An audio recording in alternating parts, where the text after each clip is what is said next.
जो नहीं मानता वो मुसलमान ही नहीं है। इस पे मुझे ये भी नहीं समझ आती कि ये इसके ऊपर कंट्रोवर्सी क्यों है, जब कुरान में वाज़े लिखा गया है कि नबी सल्लल्लाहु अलैहि वसल्लम अल्लाह के आखिरी पैगंबर हैं, तो इसके ऊपर डिबेट क्यों है?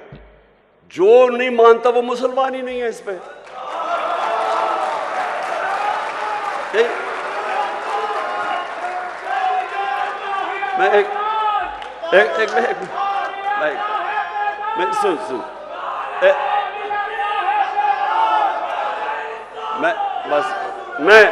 मैं सुन मैं सिर्फ ये कह रहा हूं कि ये बार बार के जी वो फलाना कायदियानी है, किसी के ऊपर भी उंगलियां उठाई जाती हैं। मैं सिंपल बात कर रहा हूं, जिसने भी कुरान पढ़ी हुई है उसमें ये चीज तो वाज़ेह है ना कि मोहम्मद मुस्तफ़ा नबी सल्लल्लाहु अलैहि वसल्लम अल्लाह के आखिरी पैगंबर है। वाज़ेह ही है, तो इसके ऊपर तो डिबेट ही नहीं है। हम ऐसे कभी किसी के ऊपर उंगली उठाते हैं। अच्छा, तो मैं ये अब आपको देखें, ये बहुत ज़रूरी है हम सब के लिए। ये जो वक्त है इस वक्त पाकिस्तान में, ये बहुत अहम वक्त है।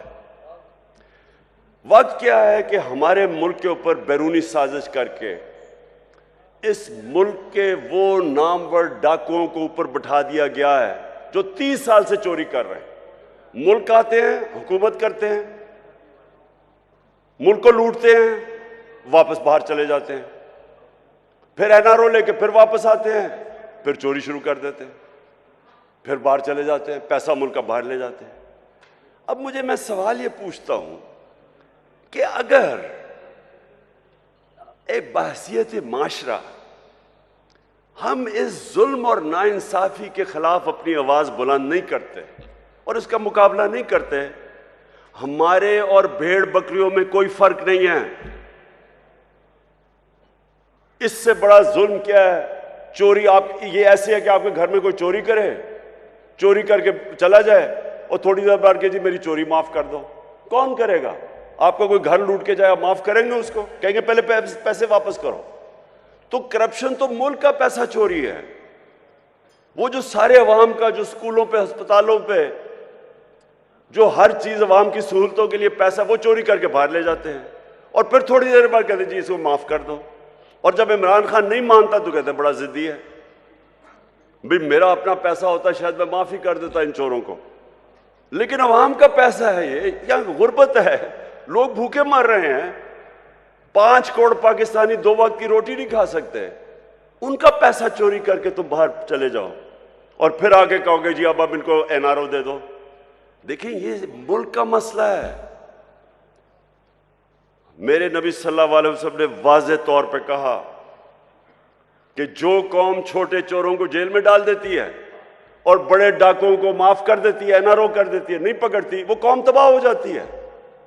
आज आप कोई गरीब मुल्क में चले जाएं, क्योंकि मैंने सारी दुनिया देखी है, किसी गरीब मुल्क में चले जाएं, गुर्बत का असल वजह ये क्या है कि वहां ताकतवर कानून से ऊपर है, कमजोर जेलों में जाता है।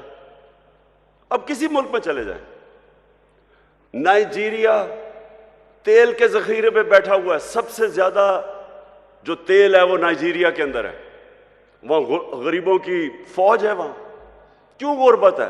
क्योंकि उनके भी ऊपर लोग बैठ के पैसा चोरी करके मुल्क से पैसा बाहर लेके जा रहे हैं। स्विट्जरलैंड चले जाएं, स्विट्जरलैंड में कोई वसाइल ही नहीं है। हमारे जो शुमाली इलाके हैं, नॉर्दर्न एरियाज, स्विट्जरलैंड से दुगने बड़े साइज में और स्विट्जरलैंड से बहुत ज्यादा खूबसूरत है।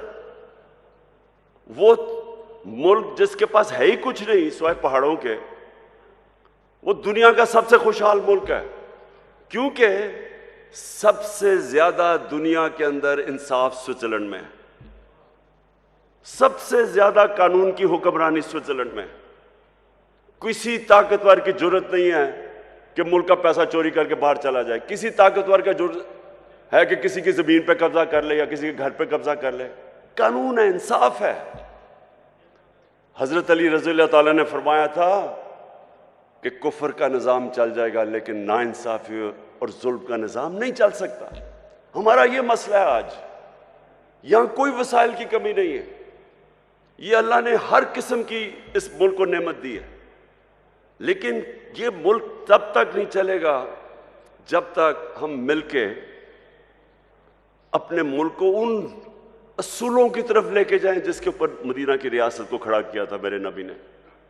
तो मैं आप मशाइख, मोअज़्ज़ज़ मशाइख, मैं ये चाहता हूं कि आप ये मेरे साथ मिलके ये मुल्क की हकीकी आज़ादी के लिए जहाद लड़ें।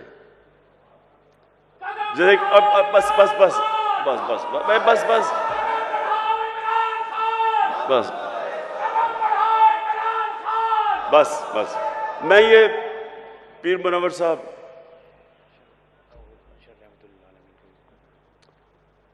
पीर मुनव्वर साहब, आपके बड़ों ने कायद आज़म की मदद की, उस सपोर्ट के बगैर पाकिस्तान ही ना बनता। बहुत बड़ी ताकत मुशाइख की थी कायद आज़म के साथ। आज आप सबकी फिर ज़रूरत है कि जो पाकिस्तान के ऊपर इस वक्त किया जा रहा है, जो वारदात हुई है कि बाहर से साजिश होती है, अमेरिकी हुक्म देता है कि हमारे एम्बेसडर को कि पाकिस्तान इमरान खान को हटा दो, और उसके बाद यहाँ सारे मिलके जो यहाँ के गद्दार हैं वो मिलके गवर्नमेंट गिरा देते हैं और फिर चोरों को ऊपर बैठा देते हैं। और अगर हम इसको तस्लीम कर जाते हैं तो हमें ये बड़ा वाज़ेह हो जाना चाहिए कि हम अपने मुल्क की मुस्तकबिल की कब्र खोद रहे हैं।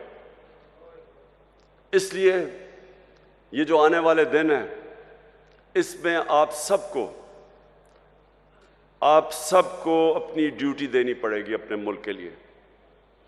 मैं सिर्फ आपसे ये चाहता हूं कि लोगों को कम से कम नबी सल्लल्लाहु अलैहि वसल्लम की सीरत और सुन्नत के तहत लोगों को अब जगाना शुरू करें।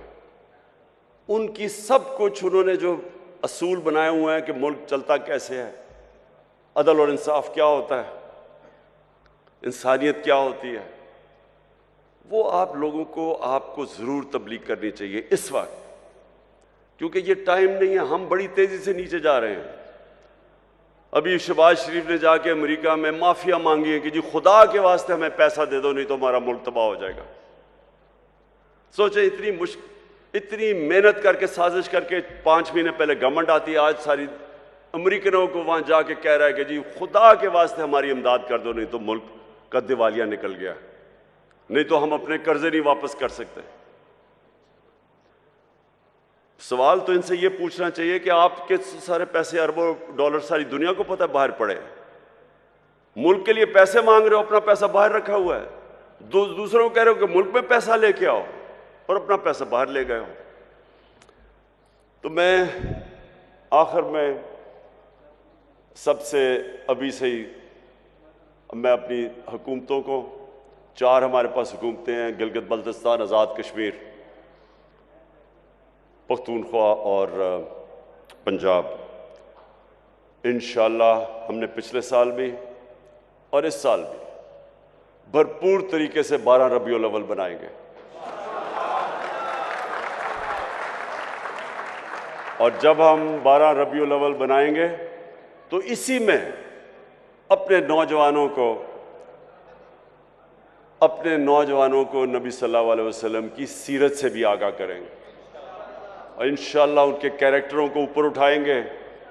और वो मैं एक दिन ख्वाब देखता हूँ कि वो वक्त आएगा जब पाकिस्तानी दुनिया में जाएंगे तो जिस तरह एक दफ़ा एक वक्त ऐसा था कि इंडोनेशिया और मलेशिया में मुसलमान ताजर जब गए तो लोगों ने उनका किरदार देख के, मुसलमान ताजरों का किरदार देख के लोग मुसलमान हो गए। इंशाअल्लाह वो भी दिन आएगा जब हमारा पाकिस्तानियों का किरदार देख के लोग इस्लाम की तरफ आएंगे। पाकिस्तान जिंदाबाद।